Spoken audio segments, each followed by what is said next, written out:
Police have detained a suspect in the Brown University shooting that killed 2 people in Providence, Rhode Island yesterday.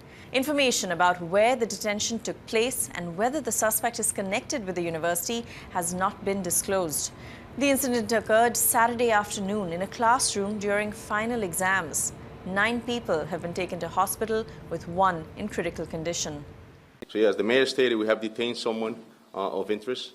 But I respect and to protect the integrity of the investigation, I would only be limited in my details. The next process for us is what we do best, and our detectives is to coordinate with the prosecutors, to collect evidence, to conduct interviews, and then from there we'll be able to, when it's appropriate and accurate, to share more details with you all. Any of us in leadership capacities have had to think about this. We have a generation of kids who have done active shooter trainings. That was not something I had to do when I was a kid. And we all,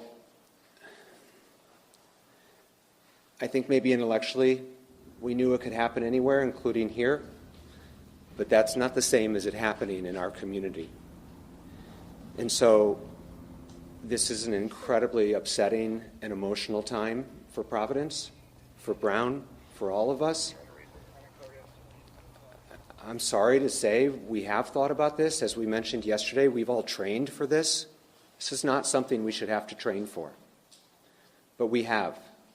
I'm shocked, but I'm not surprised. And I think that that's probably a sentiment that a lot of students also have here. It's like, obviously you never expect it to actually happen, but it's not surprising because we see how often it happens.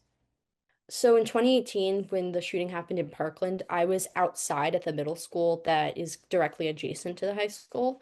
So I was like kind of like right on the edge of the school property of Douglas. And so because I got stuck outside, I saw the first responders and I heard the gunshots. So that was my experience then. And so I've gotten really involved in gun violence activism, prevention activism since then. I've done a lot of stuff with March for Our Lives, which is an organization that came out of that shooting. And then I'm now a sophomore here at Brown. And so I kind of had this idea in my head that like, oh, well, I already went through like the worst imaginable thing. Like this, it's basically impossible for this to ever happen to me again, just statistically speaking.